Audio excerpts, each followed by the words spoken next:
Carly's, Carissa and Carly's elementary school in Smithfield, they decorated the box and collected in Smithfield, too. Good job, girls.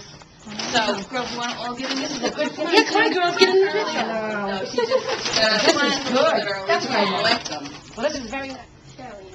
How did you collect them? What did we do first? What did we do? We made flyers, right? What they did, that there's children who have very little, and then there are children who have That's right. more than enough. Yeah.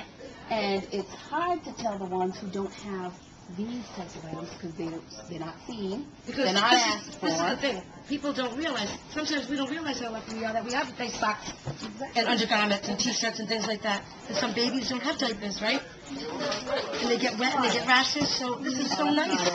And you guys work so hard, right? There's a distraction to school children, and that affects the grades. The lack of adequate So we don't know how lucky we are. If they're too tight or too loose or whatever, they get old and itchy, it's a distraction in the classroom. Then you can't It's stand, you a can't do your distraction work to right. them, but nobody knows that it's a distraction.